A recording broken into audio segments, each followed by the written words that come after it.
How's a Game-O here, with the Dungeons & Dragons 5th edition power build. Have you ever wanted your spellcaster to be able to play alongside the front lines where all the action is? Or to be able to show those melee weapon users who's boss when they try to trap you in melee combat? Well, now you can. And I know what you might be thinking. Spellcasters are so squishy, and this is probably going to be another GISH build where you end out with worse magic output than a pure caster, and your frontline ability is lackluster in comparison to martial classes since you lack sustainability. And not just by placing an echo fight, but using the warcaster reaction. And if you could help me with your reaction and the warcast by the algorithm by clicking the like button and subscribe to see more builds like these, and let me know down below on what kind of build ideas do you think I should feature in future videos. Well, this build has uniquely maximize its effectiveness as an AoE frontline utility damage dealer for the party. Alright, so what do we need to make this build work exactly? Well, first off, since spellcasters have lower HP, and we're planning on fighting on the front lines, then we're going to need something to increase our buff or an ability to mitigate incoming damage. And martial classes tend to focus on dealing consistent single target damage, and as a spellcaster, we can excel where they can't by focusing on area of effect abilities. Then, we also need the ability to disrupt the enemy forces without interrupting our own damage output. And then we need the ability to ensure that our allies aren't also being disrupted or damaged by our impact on the battlefield. Now, into the build. First off, our race is going to be half-elf, giving us a +2 to charisma and a +1 to 2 stats of our choosing, which are going to be constitution and wisdom. And our racial features are going to give us some nifty benefits like immunity to magical sleep effects and advantage on saving throws against charm effects. And with our race stat modifiers, here's what our stats are going to look like with point buy. Now, if you are rolling for stats, just remember to keep dexterity, wisdom, and charisma all above 13 for multiclassing, while trying to keep charisma as high as possible. Our stats will be 8 strength, 14 dexterity, 16 constitution, 8 intelligence, 13 wisdom, and 16 charisma. This is going to give us 150 HP at level 20 and 19 AC by wearing half-plate armor and a shield. Our ability score increases that we're going to be getting are going into charisma until it's at 20, and then we're going to bring constitution up to 18. And then for feats, we want to choose the Elemental Adept and Tough feat. Elemental Adept is going to make it so that we can ignore resistance when casting spells of one of the 5 following elements: acid, cold, fire, thunder, and lightning. And for this build, we're going to be choosing lightning. Meanwhile, the Tough feat is going to make it so that we get an additional 2 HP on each level, bringing our total max HP to a fairly beefy 210. Now for the class levels. We have 4 levels in Fighter, 8 levels in Cleric, and 8 levels in Sorcerer. Our starting class is going to be 8 levels in Cleric, giving us proficiencies in Wisdom and Charisma saving throws, allowing us to further resist mind-altering effects. And also, we're proficient with medium armor and shields, so our character will be using half-plate armor and a shield for 19 AC. And at first level Cleric, we're going to choose the Tempest Domain subclass for the Wrath of the Storm, Channel Divinity Destructive Wrath, and Thunderous Strike subclass features.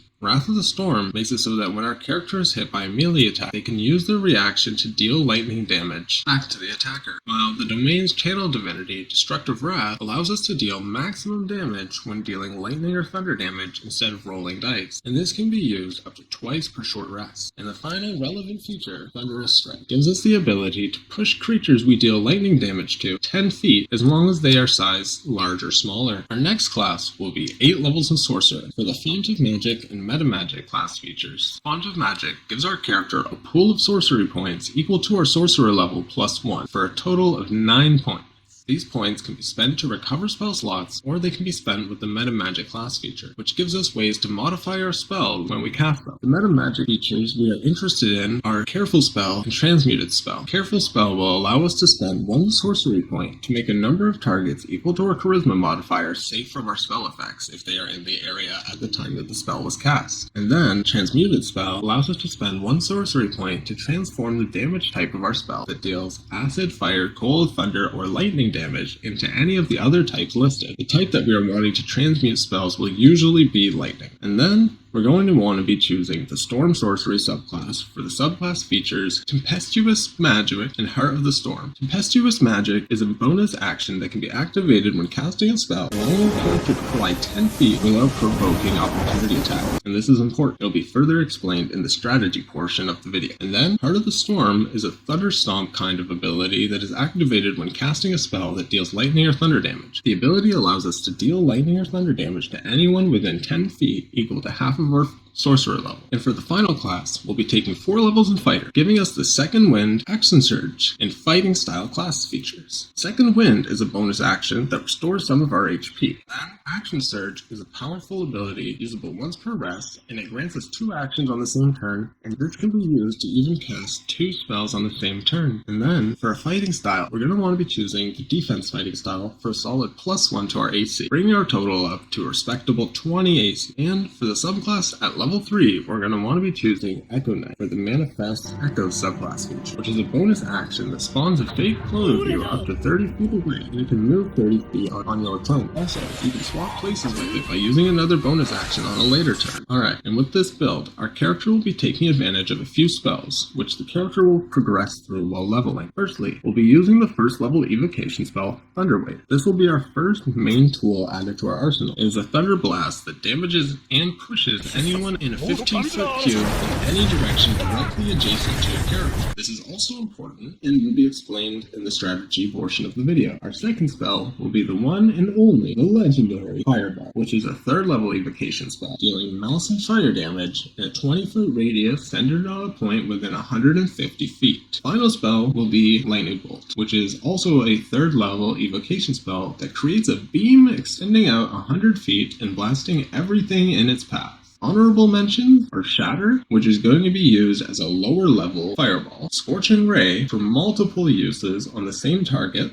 and Call Lightning for a continuous effect that can save you some spell slots. And here's how the strategy develops as you level. Stage 1. Thunderwave plus Tempestuous Magic in melee combat or whenever trying to escape melee combat, begin casting Thunderwave. Fly 10 feet upwards and blast the Thunderwave downwards, hitting a 5-foot radius around your starting location, pushing enemies 10 feet out in all directions. Stage 2. Thunderwave plus Transmute Spell plus Thunderous Strike. Instead of flying and pointing down, then use Thunderwave as normal, transmuting the damage to lightning, which will double the push distance to 20 feet. And then there's Shatter plus Transmuted Spell plus Thunderous Strike plus Careful Spell. Target yourself with Shatter, damaging all enemies within 10 feet and launching them 10 feet away from you by transmuting the damage to lightning. And then use Careful Spell to protect yourself and any party members within the area. Stage 3. Thunderwave plus Transmuted Spell plus Thunderous Strike plus Wrath of the Storm. The enemy is within melee range and you point Thunderwave at them, they will fly back 10 feet from Wrath of the Storm, and then 20 more feet then after from the spell and transmuted damage. And then there's Fireball plus Transmuted Spell plus Thunderous Strike plus Wrath of the Storm. Fireball is used as an upgraded form of Shatter. Target yourself, change the damage to lightning. This will make it so that all enemies within 20 feet will get pushed 10 feet, an additional 10 feet if they were within 10 feet, making it so that all surrounding enemies are now at least 20 feet away from you. Stage 4 is the exact same as Stage 3, except now you have a clone that you can teleport to and disrupt double the amount of space on the battlefield. And here's the leveling path that I would suggest following for this build. Levels 1 to 2 in Cleric, 3 to 5 in Sorcerer. This will give you access to Stage 1 at level 3, picking up Thunderwave and Shatter later on. Then levels 6 to 9 will be Cleric, picking up the Elemental Adept feat at level 7. Stage 2 will begin at level 9. You can now push creatures with any spell. Level 10 to 12 will be Sorcerer, increasing your Charisma to 18, and Stage 3 will start at level 12. Here's where you get to actually upgrade to Fireball. Levels 13 to 16 will be used to get Fighter, maxing out your Charisma, and gaining access to Stage 4 at level 15. Now we can teleport and threaten double the amount of spaces. Level 17 and 18 for Sorcerer, picking up the tough feat. Level 19 and 20 will be in Cleric, allowing you to increase Constitution to 18. Anyways, I hope you guys all enjoyed this build, and if there are any builds you would like to see in future videos, let me know in the comments down below. Don't forget to like the video, and subscribe for more character builds and gaming content. Quasi Gameo,